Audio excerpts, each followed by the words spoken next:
salut les amis ziar naa leen bu baax a baax daleen ak jàmm ci seen podcast Wolof Tech bi leen di jox lépp lu jëm ci wàllu informatique ak nouvelle technologie yi maanaam xarala yu bees yi ci kàllaama wolof. alors tey nag ñu ngi ci saison ba léegi ci saison 14 bi ci podcast Wolof Tech bi saison 14 bi nag dañ ko dédié intelligence artificielle. alors ci saison 14 bi nag tey moo nekk épisode 3 ñu fas yéene waxtaane intelligence artificielle transformation digitale fan la ci Afrique toll fan la ci Sénégal toll ñu fas yéene ci waxtaan ak benn invité boo xamante ni invité expert la en intelligence artificielle en transformation digitale mais aussi en finance islamique. alors suñu invité tey bi nag mu ngi tudd Djibril Ndoye Djibril dalal ak jàmm ci podcast Wolof Tech. waaw El Hadj maa ngi lay nuyu merci beaucoup si invitation bi. waaw damay suivre ce podcast régulièrement maa ngi lay féliciter si liggéey bi ngay def pour jottali lépp lu jëm si tech si population sénégalaise si Wolof c'est vraiment un travail extraordinaire. Ouais. Merci beaucoup Djibril alors Djibril nag je pense que mu ngi door a ñëw ci podcast bi bees defoon nañ benn flash mais flash bu gàtt la woon. waaw flash bu gàtt la woon si ChatGPT ak DeepSeek. à distance la mais tey on a l'occasion de l'avoir fii nii ci maison du podcast pour def ak moom épisode bi nga xamante ni moom la ñuy waxtaanee ci affaire intelligence artificielle gën a yaatal li nga xamante ni jotoon nañ ko wax ci intelligence ci ChatGPT ak DeepSeek.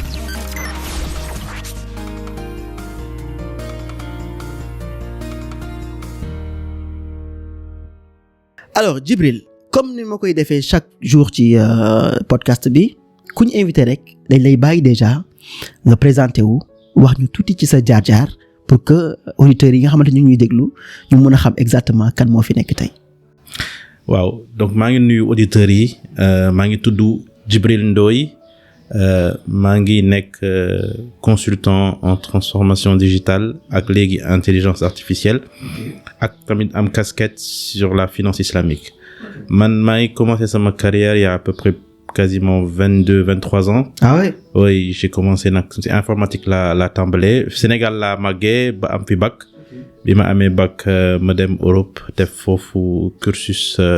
mathématique informatique ak ingénierie informatique donc bi ma paree sama bac 5 ans après laa commencé liggéey donc liggéey ci informatique développement conception chefferie de projet. expertise si li ñuy wax ay middleware yoo xam ne ay logiciel moo xam ne day dimbali ay logiciels yu bari ñu mën communiquer donc man si sama parcours professionnel jot naa tukki lu bari si mbiru expertise si li ñuy wax consultance en transformation digitale xam nga entreprise yu bari dañuy utiliser informatique pour changer seen fonctionnement donc loolu may na ma si ma dem si différents continents liggéey si bi ma aussi pare sama jàng 5 ans après def naa li ñuy wax MBA si léegi luy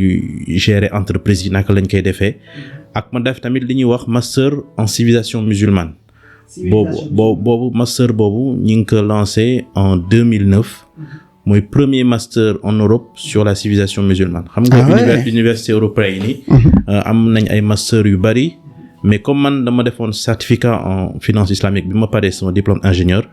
ba am ko ba validé ko en 3 ans après nag c'est la continuer en distance li ñuy wax master en civilisation musulmane université de Catalogne donc c'est un master en 2 ans c'est foofu nag la spécialisé ci finance islamique ba def ci ay recherche yu bari la pour comprendre lan mooy finance islamique ndaxte liñ ci doon bind ay téere ci français bariwul donc si la def recherche ba après nag def benn recherche bu ñuy tudd finance islamique en Europe naka la finance islamique ci Europe nekk produits et services ak yan société yan banque yan ñoo koy proposer donc livre bi finalement il a été publié en français d'abord après ñu publier ko anglais allemand italien espagnol. ça c'est intéressant. loolu pour que citoyens ñi dëkk Europe. ñu xam lan mooy finance islamique. ba pare tamit ñu xam yan ñooy acteurs finance islamique en Europe. xam naa dinañ ci gën a mën waxtaan mais pour dellu ci sama parcours donc ñaari casquette yooyu la am benn bi je suis un passionné dama lépp lu xam ne technologie la boo xam ne dina jàppale humanité bi pour ñu mun def seen liggéey mun justement wàññi métit yu bari dama ci intéressé donc liggéey bi may def transformation digitale dafa concerner adduna bi yëpp nekk na grandes sociétés yi comme nekk na gouvernement yi donc ñun dañuy dem di waxtaan ak ñoom di comprendre seen problème nag di leen jéem a expliquer naka la technologie mun a dimbalee ñi changer yenn façon ñuy liggéeyee. ça c'est donc intéressant. loolu mooy sama liggéey. et donc si ñaar yooyu la actif. Depuis bientôt léegi 25 ans. ah bëri na waaw. et boo fekk na je pense que booy ñu ngi doon judd de. non mais c'est hyper intéressant je pense et yaakaar naa ne jaar-jaar bi am na solo bu baax a baax et dama koy bamtuwaat di ko wax à chaque fois li tax ñuy wax ci jaar-jaar dafa am solo parce que dafay mën a inspirer ñi nga xamante ni ñoo ñuy déglu surtout jeunes yi nga xamante ni ñoo ñuy déglu. et moo tax chaque fois rek ku ñëw rek damay bëgg ñu xam sa jaar-jaar xam ñu weykan xam fan nga jaar ak ci li ngay yëngu et je pense que c'est hyper important alors Djibril dañuy dugg maintenant ci sujet bi waxtaan exactement ci intelligence artificielle ak ci transformation digitale mais avant sax ñuy xuus ci loolu noonu yëpp est-ce que ci ay mots yu gàtt ci wolof bu leer peut-être est-ce que mën nga ñu wax lan mooy transformation digitale d'abord après nga wax ñu lan mooy intelligence artificielle. waaw. dinaa jéem ndaxte olof bi day am ay tur ay waxu tubaab yu si dugg. mais dinaa jéem dinaa jéem amul problème waaw xam nga loolu balaa sax ñi koy comprendre xëy na ñi ñuy déglu dañuy fàttaliku suñu xoolee suñu ginnaaw il y a 2 siècles àdduna bi am na yu bari amul woon nee nañ am na fu mu nekk nii lu ñuy wax 5 révolutions industrielles yoo xam ne am nañ si 2 siècles yi ñu passé. soo jëlee 19e siècle mooy maanaam siècle boo xam ne 1800 am na benn révolution bu mag lu ñuy wax machine à vapeur boo xam ne nit ñi dañu doon maanaam concevoir ay yére ay table mais yooyu yëpp loxo moo ko doon def mais bi ñu xasee ba am machine à vapeur loolu da leen may ñu mun accélérer li ñuy concevoir moo tax loolu nekk moo première révolution industrielle waaw nga boole nga ci siècle bi ci topp xam nga ñu bari dañ doon amuñu woon électricité dañu doon jël ay bougies di dund mais soudainement électricité ñëw électricité nag dafa changer lu bari ci dundu monde bi di ngay xam ni di nga mun am ay machines ay usines yoo xam ne dina mun def ay yére en masse. def ay pantalons ay chemises alors que avant. yére bu nekk dañ ko doon ñëw. waaw du dëgg. c'était day jël temps sax. waaw day jël temps. mais électricité dafa ñëw changer loolu yëpp. ok waaw loolu mooy deuxième bi nga jël troisième bi nee nañ. à partir parce que diggante nag deuxième ak troisième am na ñaari guerre mondiale première guerre mondiale 14-18 nga teg ci deuxième guerre mondiale 39-45 donc temps yooyu yëpp adduna bi xalaatul woon ay innovation dañu doon sonn ci guerre yi mais à partir de 1960 ci la nag informatique ak électronique commencé lu nga xam ne machine informatique yi liñ commencé 1950 le benn chercheur américain bu tudd Alan Turing moom moo inventé benn machine boo xam ne da nga koy jox ay instructions mu lay defal li nga bëgg mais de instructions yu simple ci langage informatique xam nga waaw 1960 boobu nag nànk-nànk informatique di gën a évoluer ba nga xam ne à partir de années 90-95 ñu commencé am ay ordinateur lu ñuy wax ordinateur personnel moom mooy 4e révolution industrielle boo xam ne non seulement ordinateur yi commencé nañ mais muy commencé am intelligence artificielle boo xam ne dañuy jàngal machine mu def yu bari xam nga ay tâches waaw ba loolu on va dire que yooyu yëpp ñun ñi on est encore jeune xaw nañ ko gis man maa ngi am sama ordinateur première fois en 2000 xam nga yàgg na waaw nekk naa étudiant élève ba terminal xaw ma luy ordinateur bi ma commencé dem université laa commencé xam ordinateur xam nga léegi nga teg si waat 10 ans à partir de 2005-2010 ma am sama premier téléphone portable alors que avant téléphone portable kenn xamu ko woon voilà léegi ne loolu la ñuy wax 4e révolution industrielle mooy am na ñetti mbir yoo xam ne dafa changer adduna bi nekk na internet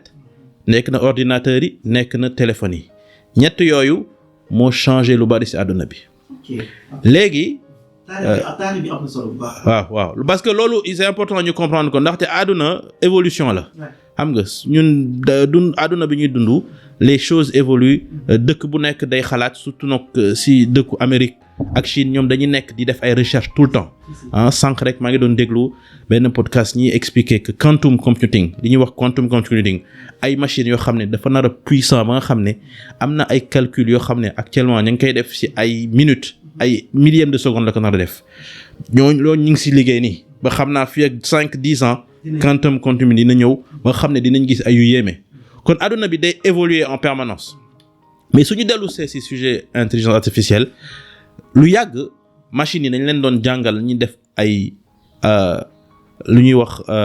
tâche mais da nga koy programmer ak ay langage informatique xam nga loolu ñëpp mënuñu ko def loolu ku am xam informatique moo koy def man mi sax bi ma nekkee école d'ingénieur dañu doon def yooyu di programmer ay machines pour ñu def ay tâches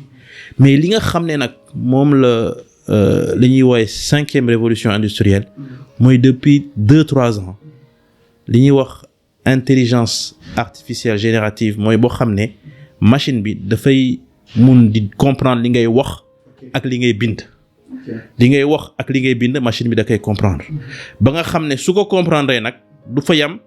li nga ko wax li nga ko ñaan dina dem seeti si internet bi yëpp xam-xam indil la ko ba pare nag structurel la ko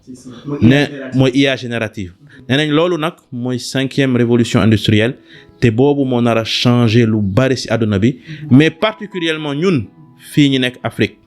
nga xam ne soo xoolee suñu continent ak Sénégal am na ñu bari dégguñu tubaab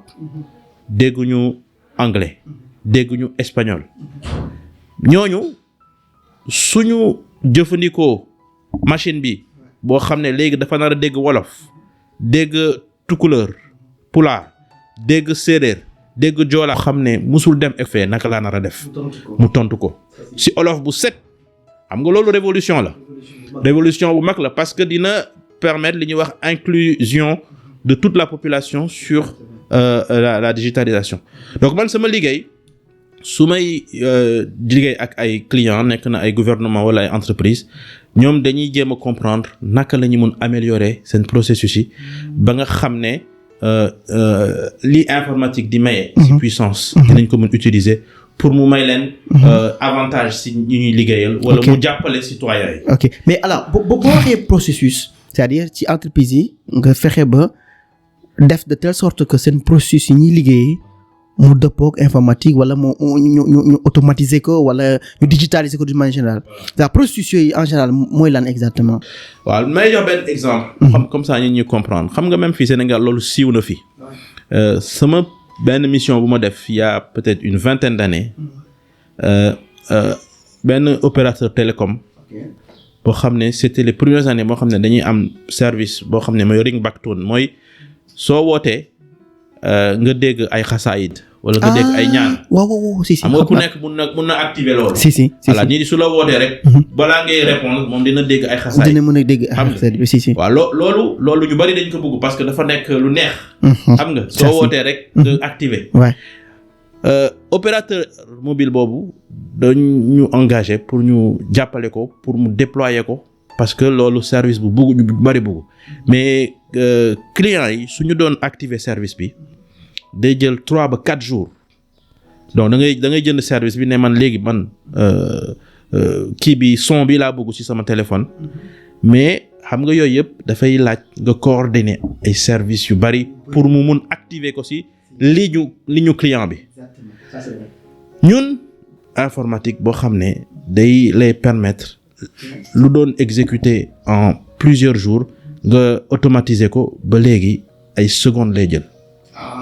donc on est passé de 3 jours à même pas moins d'1 minute donc exemple boobu mooy que xam nga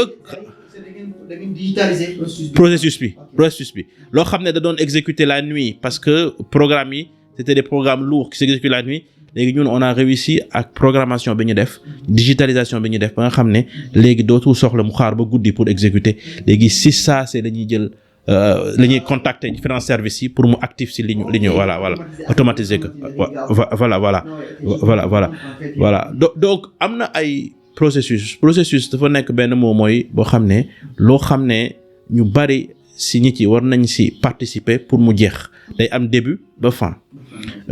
gouvernement yu bari nag ñi ngi liggéey et pendant que si suñu vision 2050 président Diomaye wax na si digitalisation service public ak administration xam nga am na yu bari ay démarches yu bari yoo xam ne fu mu nekk nii citoyens sénégalais yi suñu demee dañuy mujj di rang. ok wala ñu mujj di xaar ñi disponible. mu ngi mel ni ngay jéem a wut passeport. ngay wut bulletin de naissance. ngay wut permis yu ba da ngay rang ba sonn. ça te prend presque une demi-journée. waaw léegi digitalisation soo gisee état yi gën a avancé da ngay gis ni que la plupart des services publics léegi tu peux le faire avec ton téléphone doo soxla déplacer parce que citoyen bu nekk xam nañ la. dégg donc processus boobu. xam ne même des fois même dagguma la mais des fois même je me pose la question même day booy ut extrait de naissance wala ngay ut yu demee noonu c'est sûrement pour déposer ko quelque part normalement tey boo demee ci service bi ut fa extrait jël ko en papier demaat déposer ko ci beneen service en papier mais on pourrait faire de telle sorte que tey di nga mën a ci sa téléphone demander service bi. Directement ñoom ils vont gérer affaire boobu ensemble pour authentifier la tu vois et je pense que ça serait très cool. mais loolu moo am ci dëkk yu Europe yi. ak Amérique. léegi yu bari ay services yu bari léegi ñi ñuy dootuñu déplacer. voilà parce que déplacement. dafay affecter économie. xam nga ku war a liggéey. nga war a jël demi-journée pour dem rang. te léeg-léeg sax da ngay rang benn fan doo am lu nga bëgg nga war a ñëwaat. nga war a am ñetti fanu liggéey yoo xam ne da nga koy perdre ngir rek. benn këyit boo xam ne da nga ko war a am ci administration bi. image ak transport bi nga war ci boole transport. man su ma bëggee sama extrait de naissance damay dem ba Mbour. voilà gis nga. c'est extraordinaire. donc loolu suñ ko defee. pays bi moo ci gagné. dëkk bi moo ci gagné gëj gi day gën a dem kanam. xam nga. loolu dafa nekk loo xam ne. grande puissance yëpp. dañu ci investir lu bari. ngir mu jàppale leen seen économie. parce que am na yoo xam ne jaratul. nit yi di déplacer di sonn. c'est exactement loolu c'est très important. et c'est très important et je pense que foofu lay jaaree sax dem ci benn question bi nga xamante ni c'est hyper important parce que tey boo xoolee podcast bi ñun on parle à des gens yoo xam ne ni peut-être am na ci ñoo xamante ni xamuñ sax lu informatique. souvent sama épisode yu bari damay jot ñoo xamante ni ñu ngi nekk Touba Sandaga wala genre demee noonu dañ may envoyer message dama mais yow li nga wax nii c'est important parce que on est arrivé maintenant ñu comprendre telle chose wala bi ñuy wax affaire e-commerce wala genre demee noonu wala ñuy wax affaire téléphone mobile parce que xam nga téléphone mobile yow da ngay ñëw rek di woote mais xamoo fan la circuit bi jógee ba yegg sa téléphone te loolu yëpp ay xam-xam la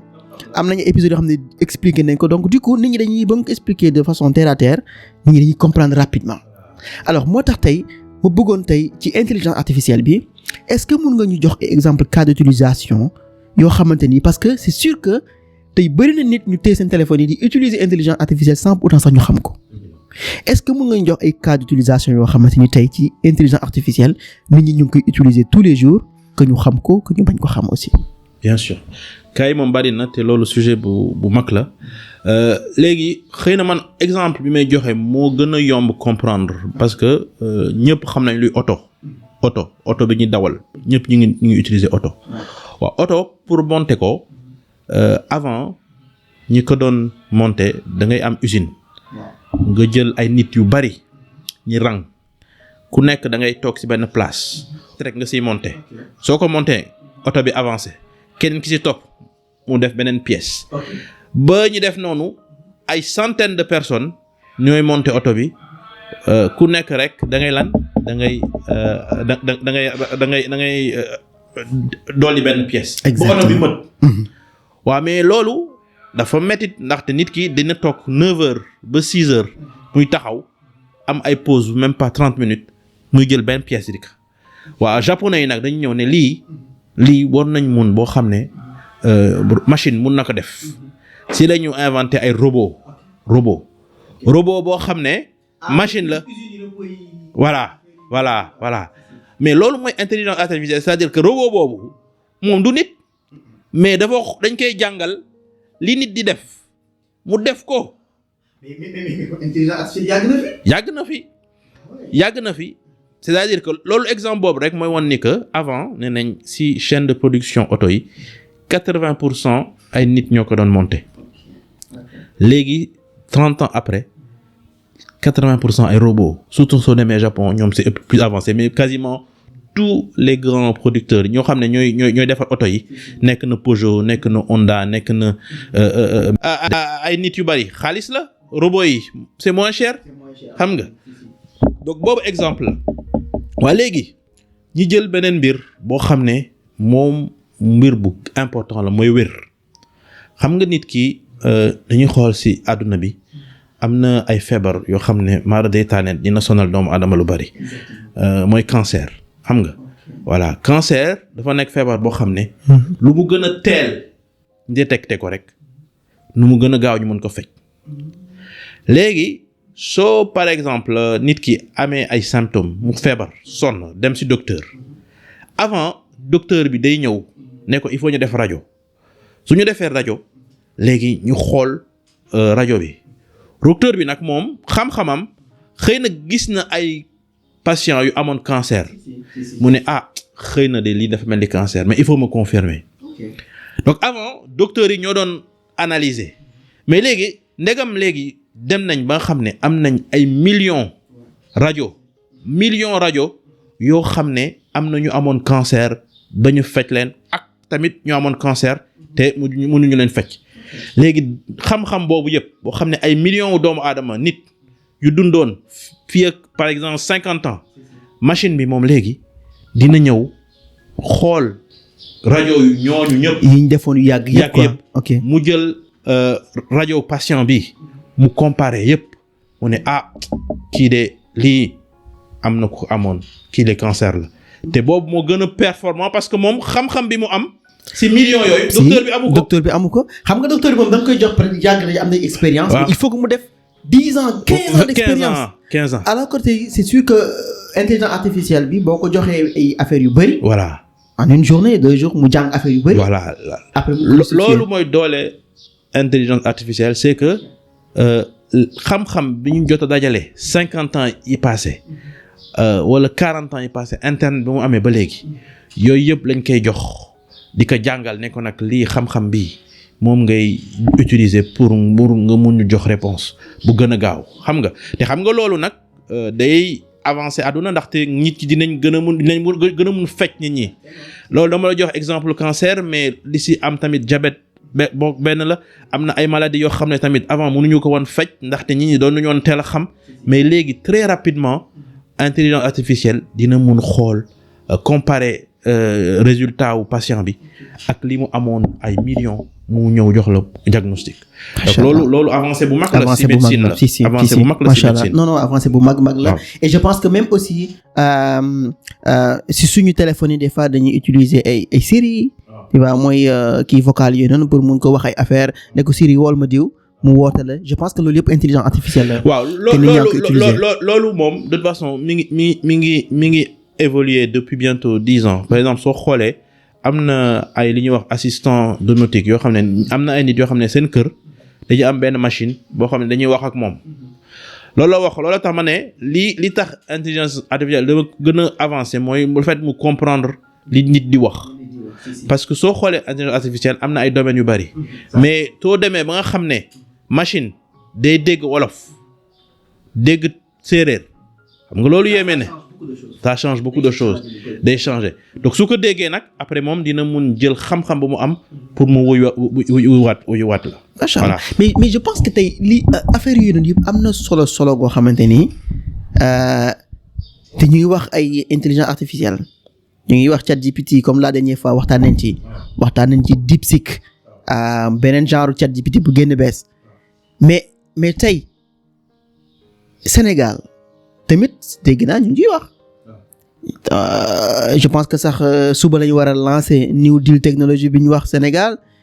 yeneen pays africains yi aussi ñu ngi ciy wax mais tey Sénégal yow selon sa expérience ak li nga jotagum gis fan la toll ci wàllum intelligence artificielle. waaw Sénégal li ñuy wax c'est que intelligence artificielle li tax ñi egg fii ci 2020 bi ak la ci topp dafa nekk loo xam ne dañ ko tàmbale il y a 20-30 ans xam nga ñaar fukki at parce que recherche gëstu moo lay may nga egg ci ay niveau connaissance moo tax États-Unis ak Chine ñoom fu ñu toll rek ñi ngi gëstu naka la ñuy mun a améliorer système yi donc ñun fu mu nekk nii Sénégal ak Afrique en général c'est-à-dire que dañu aussi nit jar ñu maanaam investir ci ay nit ñu gëstul Sénégal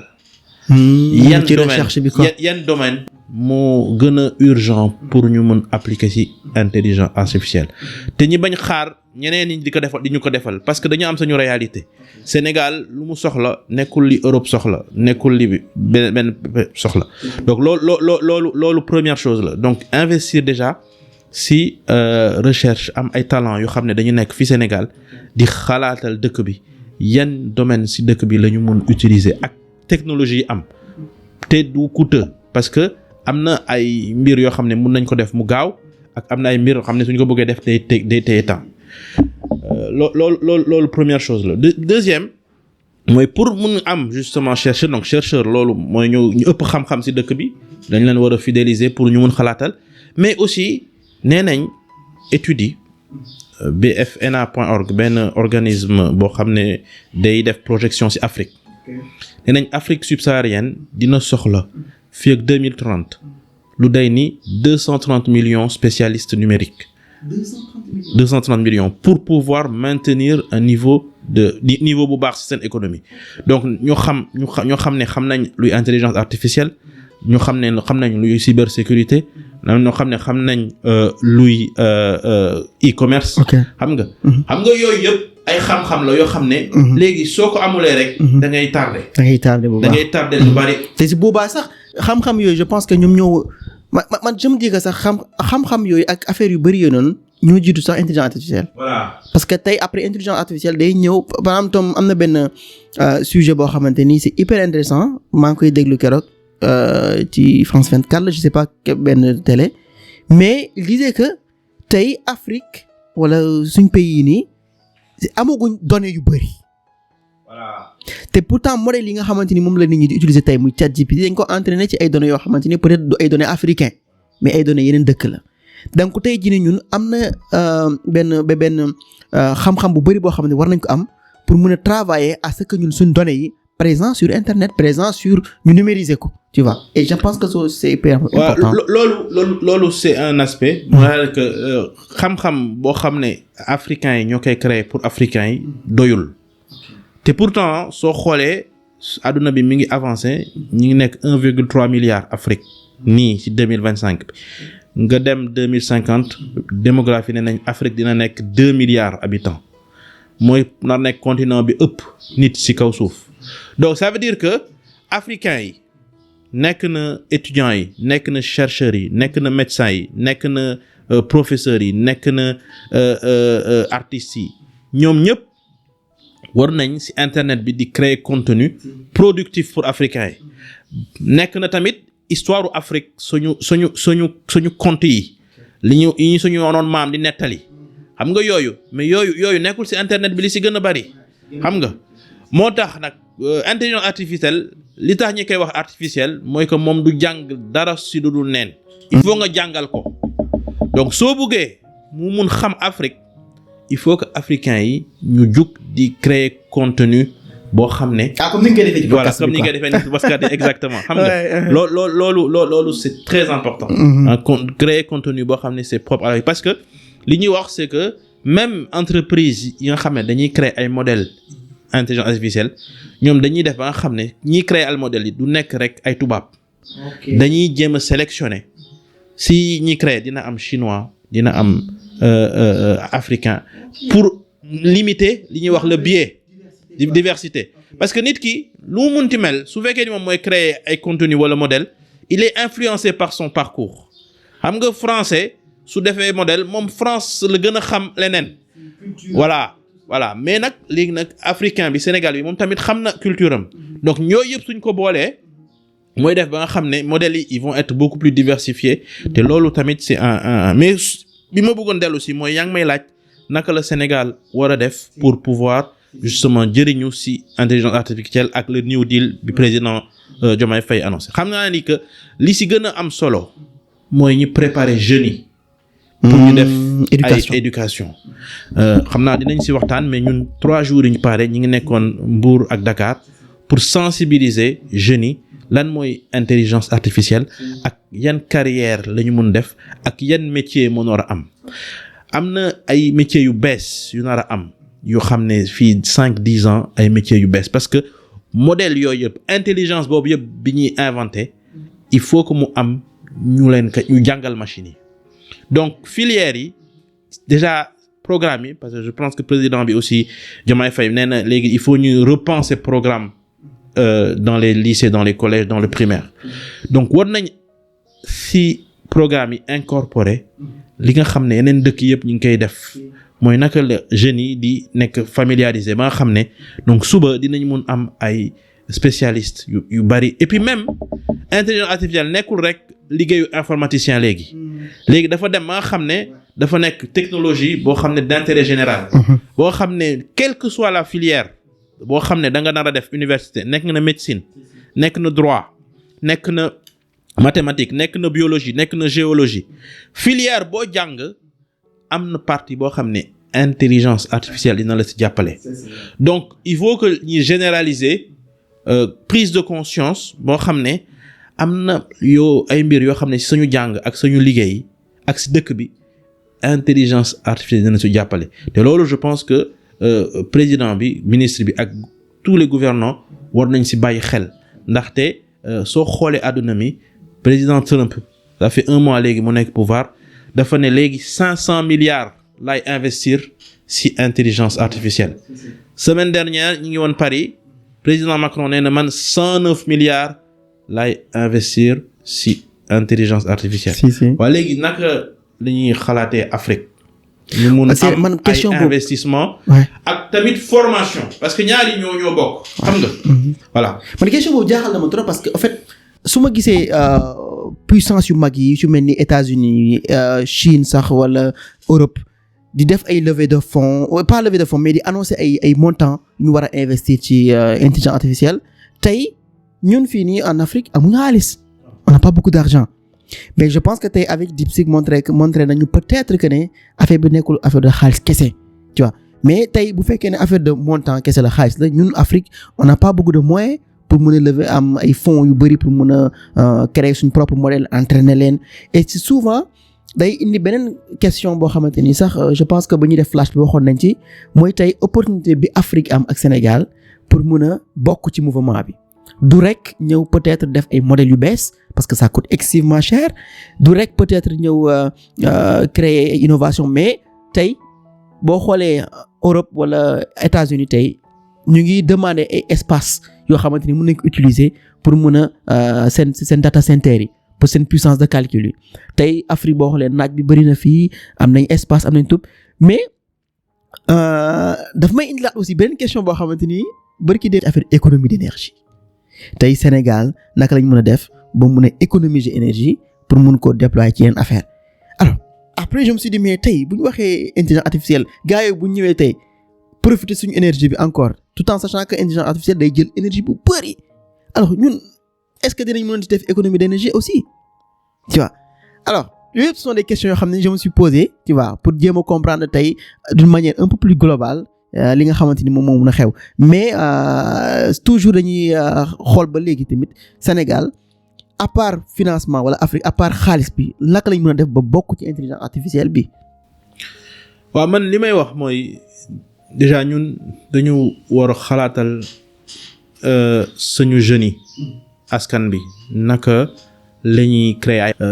adduna bi Afrique mooy continent bi gën a jeune ci adduna bi 2030. 42% des 15-35 ans Afrique lañ nar a nekk xam nga loolu lu bari la mais jeunesse boobu nag il faut mu pare pour mun liggéeyal te ndëkk liggéeyal àdduna bi parce que léegi àdduna bi ñuy nekk soo amee compétence nekk fii Sénégal maîtriser benn technologie mun nga liggéeyal benn société bu nekk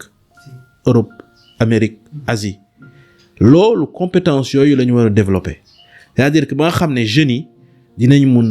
liggéey ci différents domaines léegi pour dellu ci li nga doon wax intelligence artificielle day consommer fu mu nekk ni États-Unis dañu saturé 500 milliards yooyu président Trump annoncé li ci gën a bari ay centre de données la data center mooy foofu ñuy defee calcul yi pour intelligence artificielle 109 milliards yi président Macron annoncé yu ci gën a bari ay centre de données la yu ñu war a installé France léegi Afrique pour réconcilier problème diggante énergie ak intelligence am nañ naaj énergie renouvelable mooy xam ne énergie yoo xam ne mooy naaj bi doo fay benn centime pour am naaj ñu ngi nekk ci benn continent 300 jours ci at bi di nga am naaj kon loolu opportunité la ba nga xam ne soo mënee am ay ferme solaire yoo xam ne dina mun utiliser énergie bi pour exécuter machine yooyu nga xam ne ñooy def intelligence artificielle loolu opportunité la pour Afrique mais li puissance yi nag di laaj pour ubbi fii ay centre de données dafa nekkul rek espace ak énergie dafa laaj aussi gouvernance ak talent donc ñun am na ñaari mbir yoo xam ne war nañ ci góorgóorlu bi ci jiitu mooy ñu def ba nga xam ne suñuy ñu gérer ko ak maanaam dëggu ak njub. Bonne gouvernance. Voilà, bonne gouvernance xam nga bi ci ñaar ñu jéem ba nga xam ne suñu jeunes yi di màgg ñu jox éducation système éducatif investissement boo xam ne jeunes yi ñoom dinañ mun am ay rôle yu important ci dans centre de données yooyu ñu nar a ubbi Afrique suñ ko nar a ubbi mu am ay talent yoo xam ne fii ci dëkk bi dañu jóge di fa liggéey ñaar yooyu pour man mooy moo gën a am solo bonne gouvernance ak investir sur les talents alors je pense que loolu lay jàpp sax déjà mu éducation ak bonne gouvernance mais beneen affaire bi nga xamante ne aussi man préoccupé na bu baax a baax muy nekk affaire intelligence artificielle problème yi mën a indi aussi bari na ñuy wax ne tey intelligence artificielle bu ñëwee dina remplacer nit c'est-à-dire même liggéey dina jafe parce que su fekkee ne tey intelligence artificielle mooy def lépp liggéey dina gën a jafe tey aussi bu ñu demee ba def de telle sorte que ñu créer benn machine boo xamante ni mën na jël ay décisions à notre place est-ce que du dem sax bañ utiliser ko dans l'armement est-ce que sax du dem bañ utiliser ko donc je pense que ce sont des questions yoo xam ne c'est moo gën a sax ngand tey parce que je pense que bu ñu waxee intelligence artificielle au Sénégal tu vois parce que peut-être intelligence artificielle au Sénégal waxuñu ci affaire armement mais tey jox nañu IA générative démb joxoon nañu beneen aspect intelligence artificielle bu gën a avancé ba tey LLM yi ñëw mais est-ce que suba duñ dem ba mu gën a avancé ba mu nekk sax benn arme boo xamante ni tey nit dina dem ba dootu ko mën a contrôler aussi alors est-ce que yooyu aussi jarul ñu ci bàyyi xel d'une manière générale. waaw question éthique mooy maanaam xarañ ak jëfandikoo lépp lu jëm ci intelligence artificielle ba nga xam ne day njëriñ nit ñi te du leen gaañ loolu dafa nekk waxtaan boo xam ne ñi ngi koy waxtaanee ci sommet yëpp am na ñoo xam ne dañu ne dañ ko war a contrôler bu baax a baax loolu mooy européens yi ñoom dañu am législation boo xam ne c'est très strict américains yi ñoom d'accord ñu dañu ne ñun bu leen ñu teg ay contrôle yu bari parce que dañu freiner ci innovation bàyyi leen ñu innover donc ñaari waxtaan yooyu mi ngi am diggante Europe ak Amérique Chine tamit mi ngi ci. mais daguma mais maa ngi dégg gars yi di tooñ ne Amérique day innover di créer Chine day copier Europe moom mu ngi ci réglementation yi. voilà mais Afrique moom day consommer quoi. gars yi souvent dañuy wax loolu quoi. waaye mais nag loolu lañ war a changer te man gëm naa ne mun nañ ko changer. waaw si. gëm naa ne mun nañ ko changer ndaxte am nañ ay talent yu bari suñu dëkk. si il faut rek ñu investir ci éducation. jàngal suñu maanaam jeunes yi. ñu maanaam gëstu. jël liggéey jël jàng. def ko ci seen kanam def ko ci seen. ci seen bësu bës. xam nga. léegi question bi ñuy poser mooy suñu deful dara problème la aussi parce que soo nee rek intelligence artificielle dafa dangereux duñu ko jëfandikoo kon yow da ngay tardé dama lay jox exemple agriculture. xam nga agriculture ñu nekk Afrique benn am ay tool am ay terre yu baax a baax yoo xam ne mun nañ ci bay mais soo xoolee suñu infrastructure agriculture études yi dañu ne productivité Afrique dafa nekk en retard lu tax ndaxte investir ñu ci ay machines yoo xam ne dina mun jàppale ñiy bay au lieu ñu koy defal seen loxo ñu jël ay machines soo demee Europe nga dem Amérique ki nga amee tool moom dootul bayal loxoom ay machines ñoo koy bayal ba jëlal ko mango yi jëlal ko soble bi jëlal ko pomme de terre yi defal ko ci saak moom mii di bay rendement ba muy am ak machine bi du benn xam nga machine bi du sonn xam nga machine bi voilà xam nga machine bi du sonn. mun na am ay affaires yu def ci qualité ba nga xam ne mën a prédire yenn affaires yu bari. voilà kon mënuñu rek dañuy war a peser avantage ak inconvénient avantage yi nag moo raw lu bari inconvénients yi avantage yi moo raw mais nag li nga wax am na il faut que mu am ay nit yu taxaw di xool lan mooy risque bi pour mu gaañ société bi parce que am na ay risques mais nag risques yooyu waruñu freiner ba ñu ne dootuñu ko jël parce que suñ ko jëlulee rek dañuy gën a tardé ñun mun nañ rattraper lu bari ci li ñu defagul suñu góorgóorloo ba am fii ci Afrique ay experts ak ay jeunes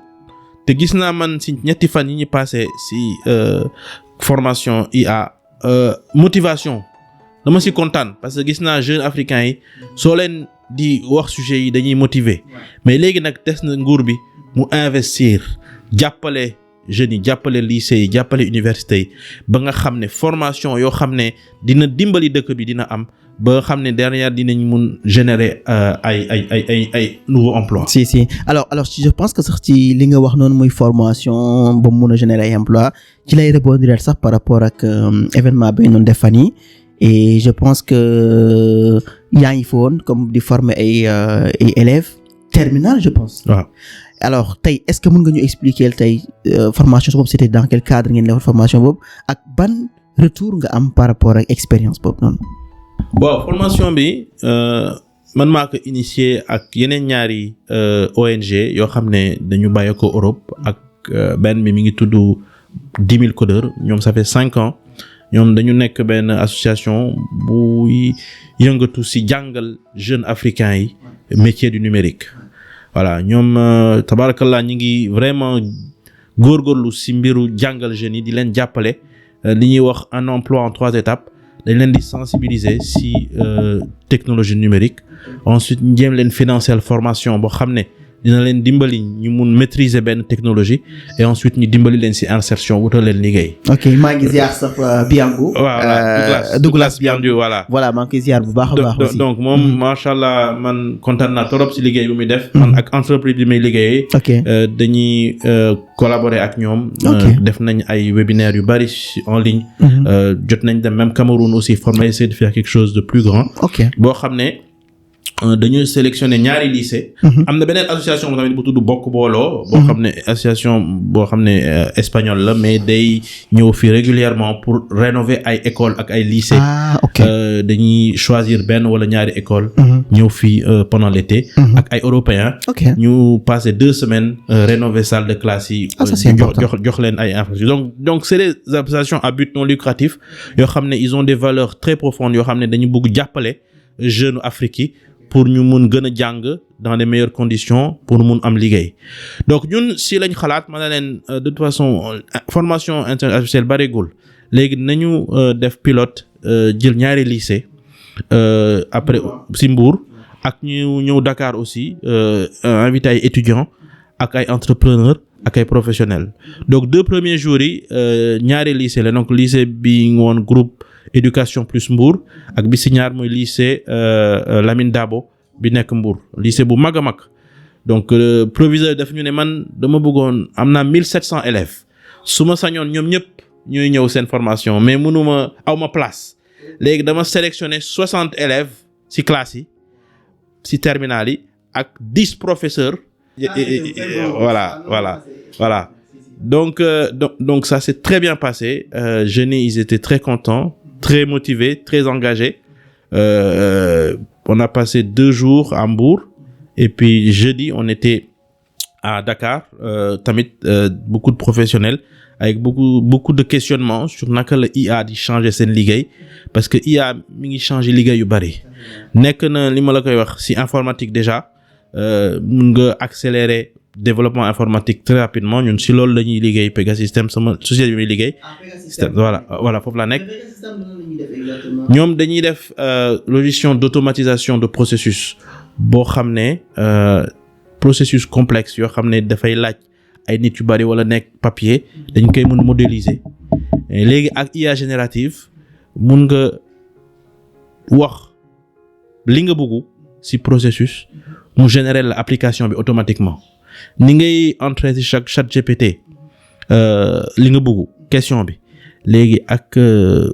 IA générative bi ñu intégré ci Pegasystems léegi da ngay mun automatiquement nga générer application bi donc da lay wàññil coût de développement bi yow da ngay ñëw rek ñëwaat ajuster li nga bëgg ko ajuster waat quoi donc IA générative dafa changer lu bari xam nga donc loolu c'est dans le domaine de l'informatique mais am na aujourd'hui même dans le domaine des professions de langue et des professions xam ne du droit léegi IA générative moo leen di jàppale ba yu bari ñoo koy def léegi am na ay avocats yoo xam ne dañuy wàññi seen cabinet ndaxte IA générative moo leen di générer ay contrat ñoom dañuy am rek ñu relire contrat yi. Okay. et puis suivre quoi. Okay. Donc ça c'est cool. boo tax même professionnels yi nga xam ne actuellement ils sont en activité. dañu war a taxaw xalaataat. naka la IA di changer seen métier. ak naka la leen di mun dimbale. te dañuy def. ça c'est vrai donc moi je pense que formation bi ngeen defoon foofu à Mbour am na solo trop et élèves yu bëri mais je pense que aussi di ngeen ko répété waat ci yeneen régions yi. et tout cela waaw dinañ jéem a def lu gën a mag. pour pouvoir jàppale jeunes yi.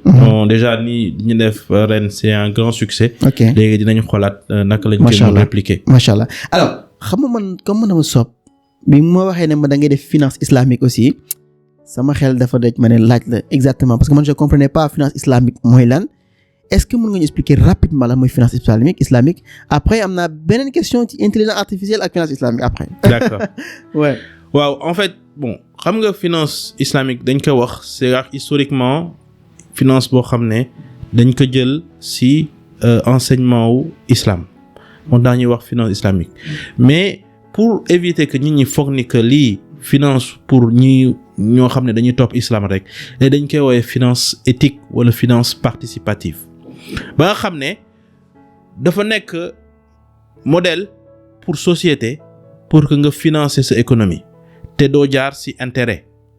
parce que loolu mooy problème bi soo xoolee àdduna bi finance boo xam ne c'est une finance basée sur l'intérêt dafa def ay dégâts yu mag en 2008 jot nañ am li ñuy wax crise des subprimes leen jox ay prêts à intérêt te ils étaient pas solvables donc ñooñu suñ leen joxee prêts à intérêt ñu jël prêts yooyu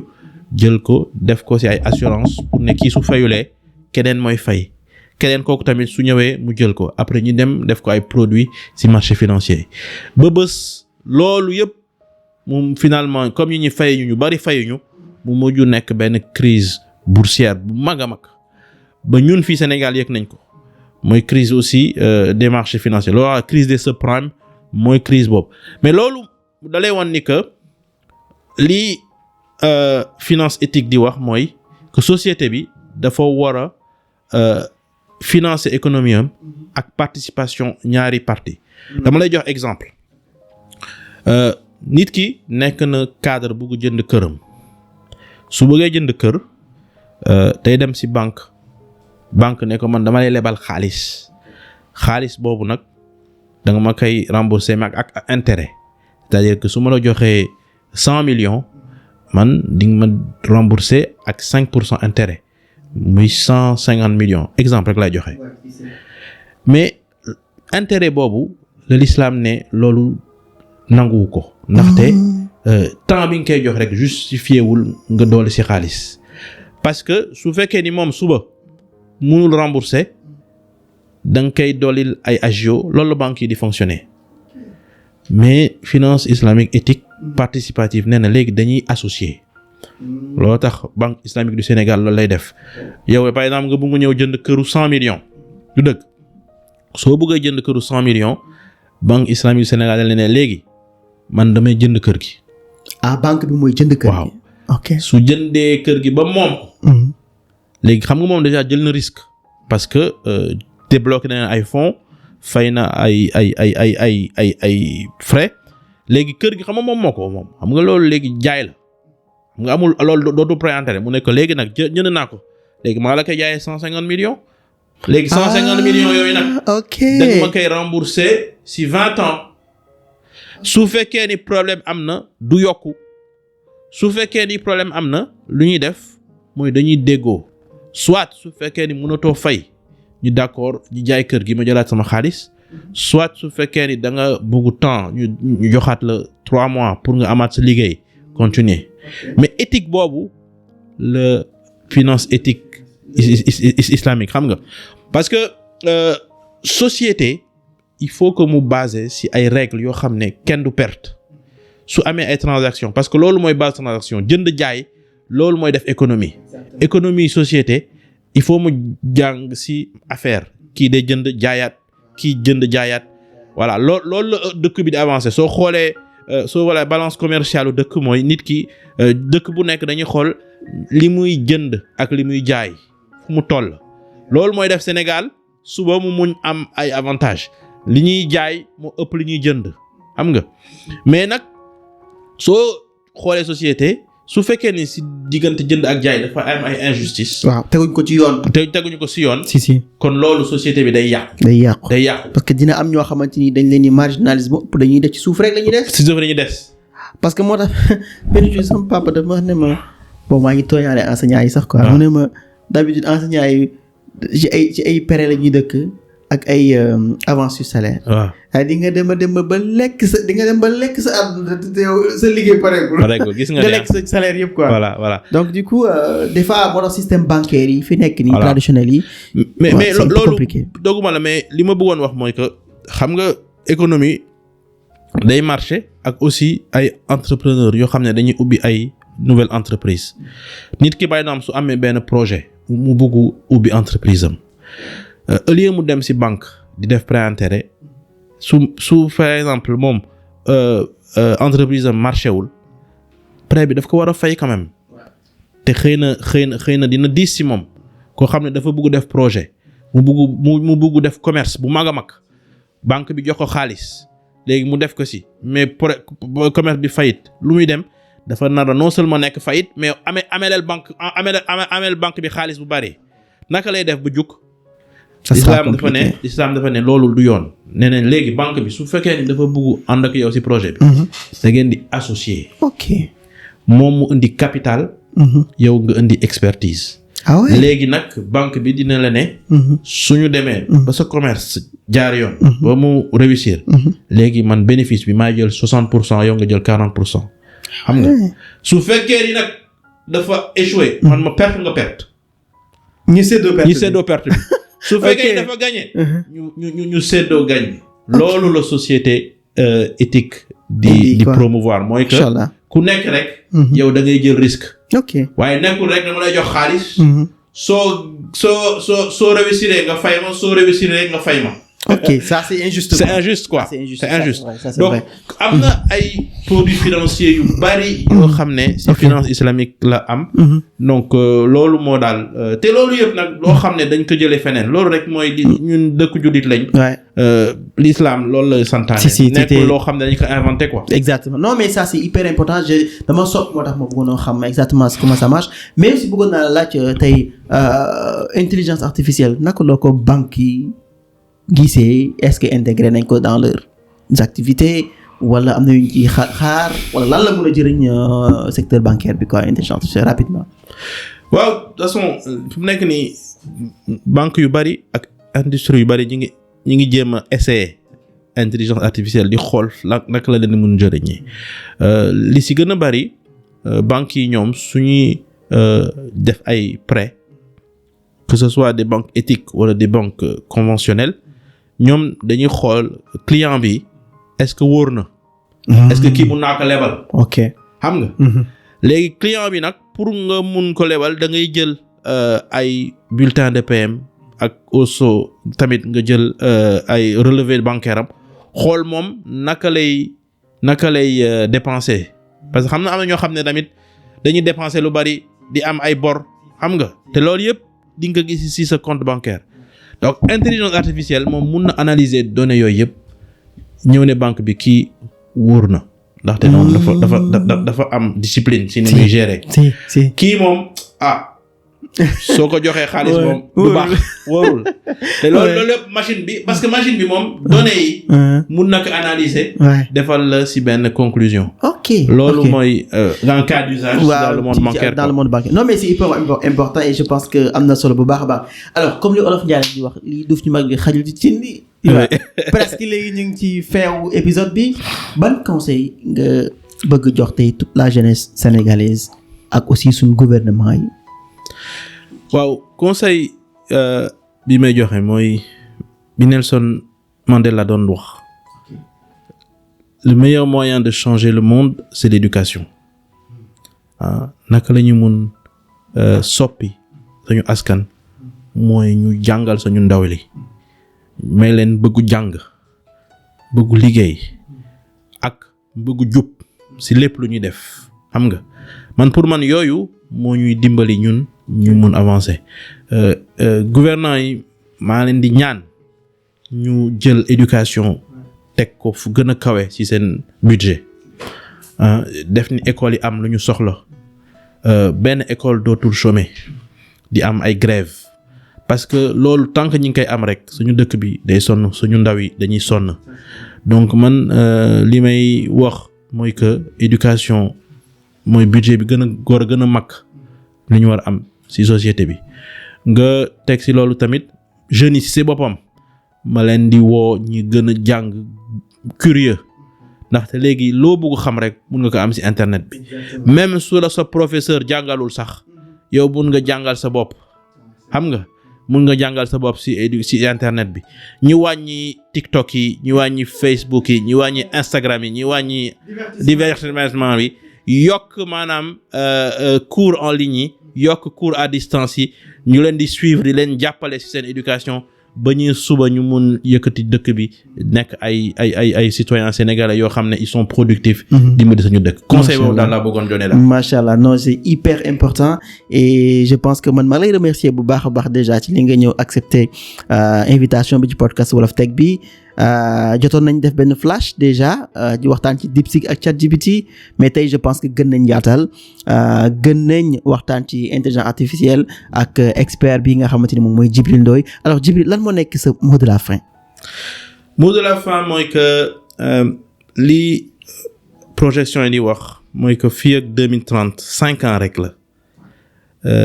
intelligence artificielle dina générer 15 000 milliards de productivité. mooy que dëkk yi dinañ avancer